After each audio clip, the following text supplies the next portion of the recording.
शास्त्री, मेरी ये जिज्ञासा है कि जो बोली बोल देते हैं और उसका पैसा वो नहीं देते हैं तो वो किस श्रेणी में आएगा।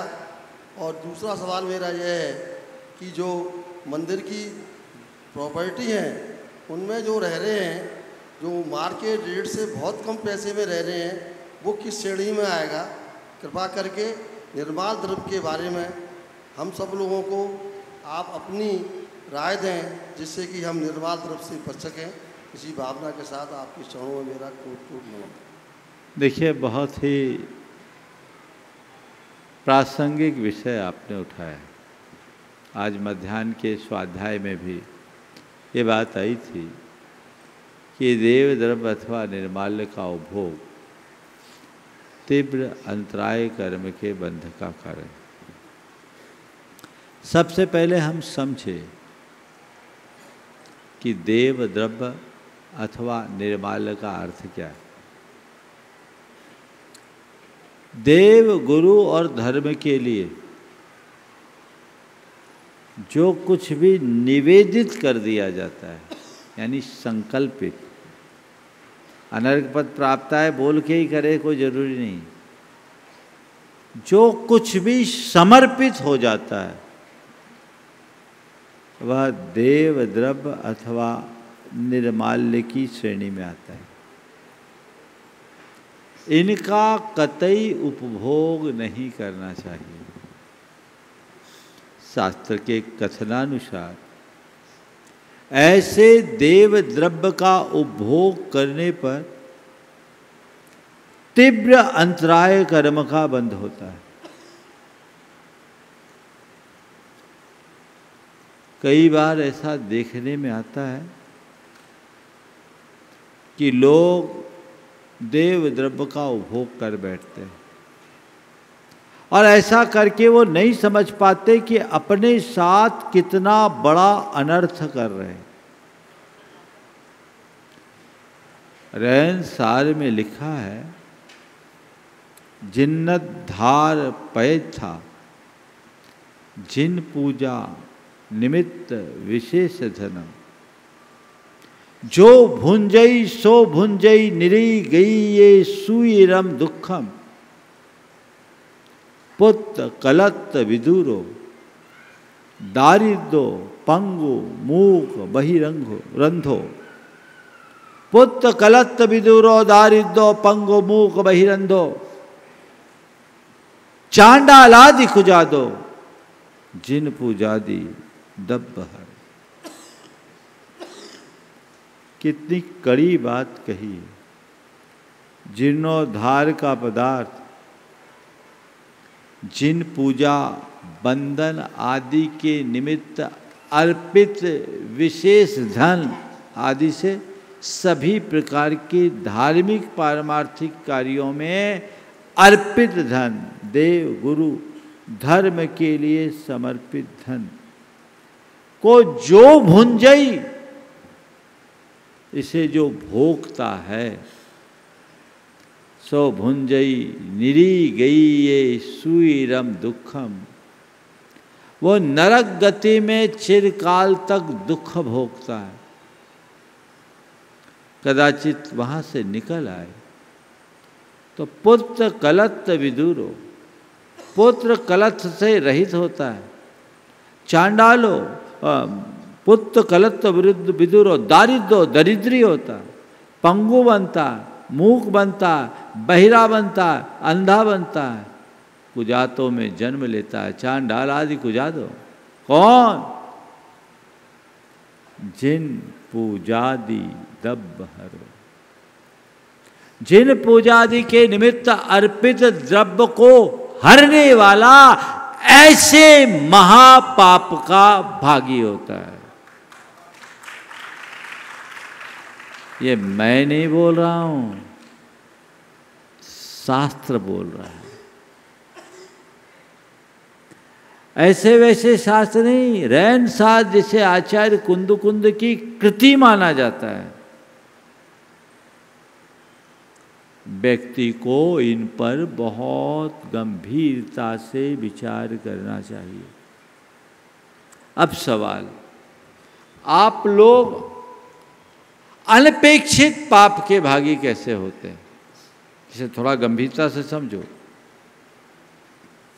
हमारे समाज में एक बहुत अच्छी परंपरा है दान देने की, बोलियां लेने की।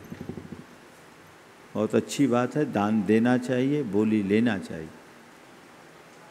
लेकिन दान देने और बोली लेने वाले को देने के पहले चुकाने की सोचना चाहिए। मैंने कहीं दान की राशि घोषित की, मैंने कहीं बोली ली है, तो मुझे चुकाना ये मेरी जिम्मेदारी है, क्योंकि बोली मैंने ली है ना।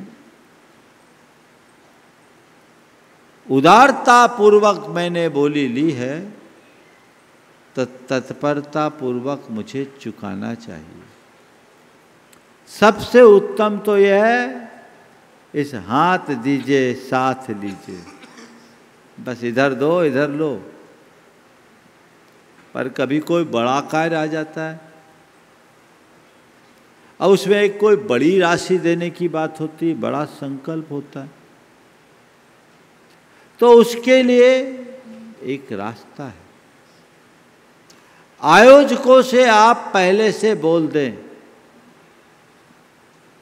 कि ये राशि मैं इतनी अवधि में चुकाऊंगा। ध्यान से सुनो, ये राशि मैं इतनी अवधि में चुकाऊंगा। और बोली लेने से पहले एक संकल्प और जोड़ो, एक कंडीशन डाल दो, मेरी आज जैसी परिस्थिति रही और मैं इस दुनिया में रहा तो इस समयावधि में मैं ये अमाउंट दूंगा। और कहीं भी बोली लो, घर आकर के अपने परिवारजनों को बता दो कि आज मैंने इतनी एक लायबिलिटी अपने साथ जोड़ी है, हम अमुक जगह पे ये दान राशि बोल के आए हैं, हमें जीते जी चुकाना है, और बेटा कदाचित मैं नहीं चुका पाया तो तुम्हें चुकाना है, क्योंकि मेरे एसेट और लायबिलिटी सब तुम्हारे हैं। संतान को बता देना, नोट करो, भूलो मत। और आयोजकों से निवेदन करो कि आपसे एक निवेदन है कि समय समय पर रिमाइंडर भेजते रहना। किस्त बना लो, एक साल में मुझे राशि चुकानी है, तो हम एक साल के 12 किस्तें तो बिना मांगे हर महीने अपनी किस्त चुकाएंगे। कदाचित किसी परिस्थितिवश लेट हो गए तो ब्याज चुकाएंगे। और सबसे अच्छा तो यह है, आगे की डेट की चेक दे दो, भैया चेक रखो, हम आपको चुका देंगे। अगर हम पुण्य नगद चाहिए तो दान भी तो नगद दो। मुझे तो तब बड़ा आश्चर्य होता, भगवान विराजमान कर दिए, पंचकल्याणक में इंद्र बन गए, विधान कर लिए, शांति धारा कर ली, और पैसे नहीं चुकाए। अब कहाँ शांति आएगी बाबा? शांति धारा के लोग 5-5 साल पैसे नहीं दे पाते। क्या कर रहे हैं? और अशांति के कारण बुला रहे हैं। कभी मत करना, क्षमता नहीं है तो बोली मत बोलना, और बोल दिए तो चूक मत करना। आयोजकों को पहले बोल दो, मैं इतने दिन में दूंगा, और ये मेरा चेक ले लो, तुमको मांगने आने की ज़रूरत नहीं है, उस अवधि में मैं दूंगा। आज मेरी स्थिति कल रहे न रहे कौन जानता है। कोई भी बड़ी दान की राशि आप इसी कंडीशन के साथ दीजिए। उनको इष्ट हो तो ठीक, नहीं है तो कोई बात नहीं। सामने वाला हमसे मांगने आए, नौबत ही नहीं आनी चाहिए। क्यों आए मांगने? मैं अपने पुण्य को छीन क्यों करूं? मैं खुद आगे होकर के दूंगा। कई जगह लोगों की शिकायत होती, शायद खासकर जो हमारे कार्यकर्ता होते हैं, वो अगर किसी से मांगने जाए तो बुरा मान लेते हैं। अरे भैया, तेरे कमिटमेंट के आधार पर उनने कार्यक्रम विस्तारा, और तुमसे नहीं मांगेगा तो कहाँ मांगने जाएगा? वो तो कमिटमेंट कर चुका। हाँ, अब उनको तो देना है। और चौमासा स्थापित कर दिया, कलश आज रखे, पैसे 5 बरस बाद दोगे, तो चौमासा का पेमेंट 5 साल बाद दोगे क्या? हालांकि हमारे पास ऐसा नहीं होता, भोपाल में ये कहानी नहीं है, यहाँ के लोग तो बहुत उदार हैं, पर मैं सब जगह की बात कर रहा हूँ, ऐसा समझ करके चलना। लेकिन कहीं भी हो बुरा मत मानो, उसका आभार मानो। अच्छा है भैया मुझे याद दिलाया, बस आपसे निवेदन, अब दोबारा कहने की ज़रूरत नहीं पड़ेगी, मैं चुका दूंगा, ये डेट में मैं दूंगा, मेरी तैयारी है, कर दो। उसे अपनी एक बड़ी लायबिलिटी मानना चाहिए, तब आप आगे बढ़ेंगे, तब आपके अंतराय का क्षय होगा। और जब तक अंदर का अंतराय नष्ट नहीं होगा, आगे कैसे बढ़ोगे? कई लोग तो ऐसे ही अंतराय के कारण और अंतराय बढ़ा लेते हैं। 2 प्रसंग बोलूंगा। मैं जयपुर में था, एक सज्जन आए, वो किसी मंदिर के कोषाध्यक्ष थे, पैसे रखे रहते थे, उस मंदिर का कोई बैंक अकाउंट नहीं था। उस आदमी ने अच्छा खासा व्यापार था, 3-3 शोरूम का मालिक, नाम नहीं ले रहा हूं, मंदिर का कोषाध्यक्ष, 3-3 शोरूम का मालिक। उसने जरूरत पड़ने पर मंदिर के 15 लाख रुपए वापर लिए। जिस दिन वापरा उसके बाद से जो डाउनफॉल हुआ, तीनों शोरूम बंद हो गए, प्रॉपर्टीज बिक गई। मेरे पास आया, बोला महाराज जी 4 साल में 1.5 करोड़ का कर्जदार और हो गया।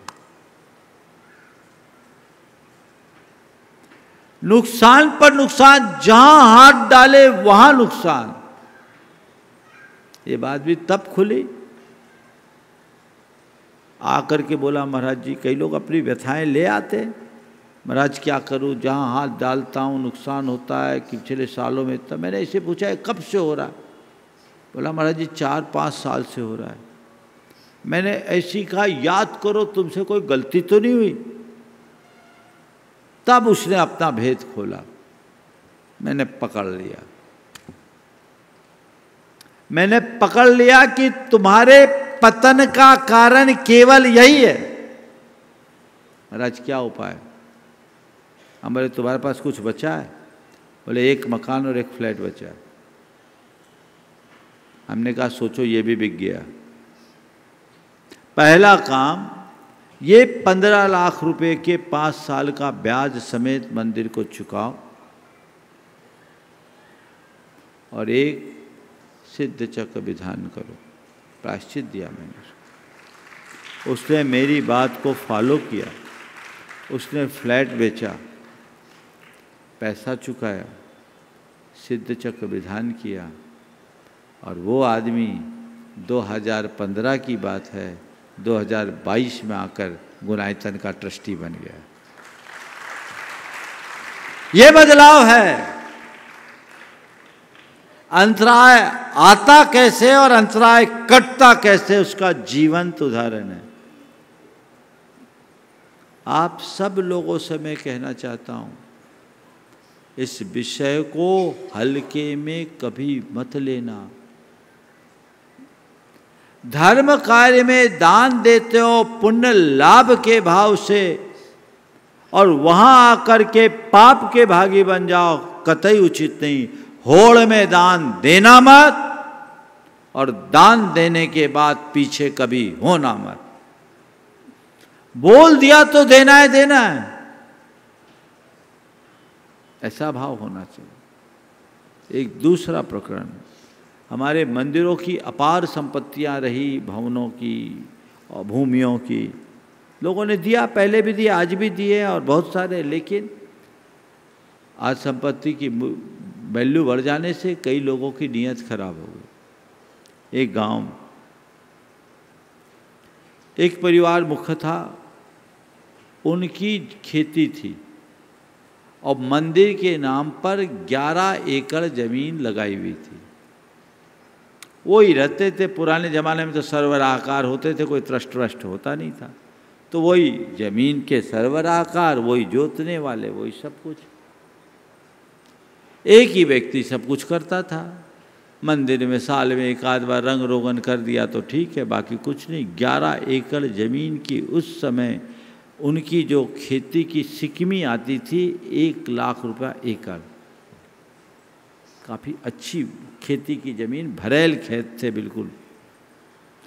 माने 10-11 लाख रुपया साल की जिसकी सीधे आमदनी, सब वो भोगता था। लोगों से कभी कुछ हिसाब नहीं दिया, चल रहा था। जब लोगों ने बोला, संयोग से उसी रोड से खेत से बाईपास निकल गया, एकड़ों की जमीन की कीमत फुटों में हो गई। अब उसकी नीयत बिगड़ी और एक दिन उसने कह दिया, किसने कहा है मंदिर की जमीन है, ये जमीन तो हमारी है। दस्तावेज किसी के पास कुछ थे नहीं। लोग क्या करते, ठीक है तुम्हारी जमीन है, कुछ भी नहीं बोले। भैया तुम कह रहे हो तुम्हारी है, बोले है, बोले ठीक है आज के बाद हम नहीं बोलेंगे। हम तो यही जानते आ रहे थे पीढ़ियों से, उनके सारे भाई बंधु भी कह रहे थे कि मंदिर की जमीन है, उसने कह दिया जमीन हमारी है। कह दिया, उसके बाद की जो घटना हुई वो आपके रोंगटे खड़े कर देंगे। उसकी धर्मपत्नी की किडनी खराब हो गई 6 महीने बाद, और 8वें महीने में उसके 2 बेटे थे, दोनों बेटे के स्कूटर से एक्सीडेंट हुए, ट्रक के नीचे आ गए, ऑन स्पॉट चले गए। चना का स्टॉक किया था भरपूर, भाव गिरे, भारी नुकसान हो गया। कहते ना जब अंधेरा आता है तो 10 दिशाओं से आता है, उजाला तो एक दिशा से। ये एक ऐसा संयोग बना कि एक साथ 3 दुर्घटनाएं केवल एक वाक्य के परिणाम से जमीन हमारी है। लोग समझ नहीं पाते कि ऐसा करके अपनी आत्मा का कितना अनर्थ कर लेते हैं।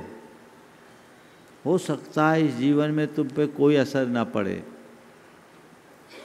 लेकिन कर्म तो तुम्हें भोगना ही पड़ेगा। 7 जन्म अनाथ होने का पाप लगेगा, दरिद्री बनने का पाप लगेगा। इसलिए सभी दान दातारों को मैं कहूँगा, जीवन में ऐसा अनर्थ सपने में भी मत करना।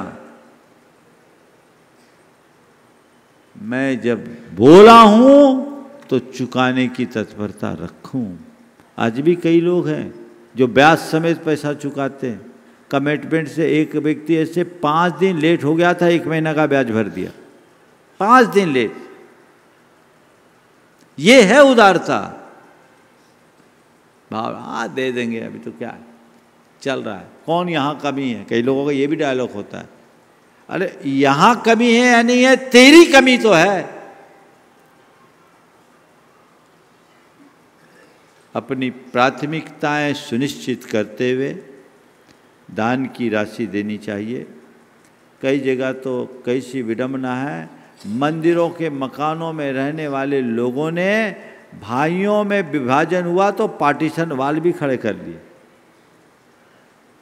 मंदिर को 300 रुपया महीना किराया दे रहे आज भी लोग, और अपने दुकान के बाहर बिठाए दर्जी से 3000 रुपया महीना ले रहे हैं। अब तो और भी ज़्यादा हो गया होगा, मैं तो 20 वर्ष पुरानी बात कह रहा हूँ। ये महा अनर्थ है, पाप, इससे बचना चाहिए। इसलिए कोई भी धार्मिक कार्य हो, पूजा विधान आदि का पैसा भी बचता है, परमार्थ के कार्य में लगाओ। गुरुदेव कहते थे धर्मशाला मत लगाओ, देव गुरु धर्म के लिए लगाओ, जीव दया के लिए लगाओ, अपने लिए नहीं लगाना, निजी उपभोग के लिए नहीं लगाना। इसी प्रकार निर्माल्य के संदर्भ में एक बात और कहूँगा, जो खासकर मंदिर कमेटियों से जुड़े हुए लोगों को ध्यान देने योग्य है। आपके मंदिरों के माध्यम से सामाजिक कोई आयोजन होते हैं, उसमें खाने पीने का भी आयोजन होता है, साधुओं को निवेदन करने के लिए बसें ले जाने का आयोजन होता है, आप बसें लगवाते हैं, खाने पीने का आयोजन करते हैं और पेमेंट मंदिर से कर देते हैं। देव द्रव्य का उपयोग आपने किया अपने लिए, गए आप, खाए आप। इसका सबसे बड़ा पाप उस मंदिर कमेटी के पदाधिकारी को लगेगा जिसने पैसा डाला है, और जितने लोग भोगे वो भी पाप के भागी। फिर महाराज क्या करें? अलग फंड करो, कलेक्शन करो। महाराज कलेक्शन करते करते तो अवसर निकल जाता है। इसका सॉल्यूशन मैंने अनेक बार दिया। हर मंदिरों में एक मद होना चाहिए, धर्म प्रभावना। मंदिर में गुल्लक रखो प्रभावना के नाम से, उसके पैसे का तुम उपयोग कर लो, कोई वो दोष नहीं है। बच जाए तो मंदिर में लगा देना, मंदिर का पैसा इधर नहीं आ सकता। रसीद काटो, धर्म प्रभावना। आप लोग दान दो, धर्म प्रभावना या प्रबंध नाम लो, तो कार्यकर्ताओं को भी दिक्कत नहीं। पर शांति धारा का पैसा, पूजा का पैसा, विधान का पैसा, द्रव्य पोछारा के नाम पर जो सालाना पैसा, आज धूप दशमी बहुत रसीद कट रहे होंगे, सब मंदिरों में देते लोग। उसने किसके लिए दिया पैसा? प्रभु जी के लिए दिया, तुम्हारे लिए नहीं दिया। तो इन बातों को बहुत गंभीरता से लेना चाहिए, तभी आप पाप से बच सकेंगे और अपने जीवन का पथ प्रशस्त कर सकेंगे। बहुत अच्छा है, आज आपके निमित्त सबके मध्य ये संदेश गया है। मैं देश भर के लोगों से कहूँगा, सब लोग अपनी अपनी समीक्षाएं करें और इस बात को गंभीरता से लेते हुए कोई मांगने आए उसके पहले अपनी तैयारी कर ले। यदि कोई ऐसी बात है, चेक दे दो। आज के लिए सबसे अच्छा भैया चेक रख लो, ना दे पाए तो चेक लगाना, डेट लिख के चेक देना, खाली चेक मत देना। जो हम आज दे सकते, 6 महीना, 8 महीना, 4 महीना, साल भर, जो आपका कमिटमेंट है, तो आप उससे निर्भर होगे। इसी बीच अपनी 100 वर्ष पूरे हो गए तो कर्जदार बनकर जाओगे। ऐसा क्यों करो? कमिटमेंट किया है, अगर है तो एक पल का विलंब मत करो, नहीं है तो प्रायोरिटी में दे आओ कि जैसे ये पैसा आएगा मैं इस पैसे का ये सदुपयोग करूँगा तो रास्ता प्रशस्त होगा।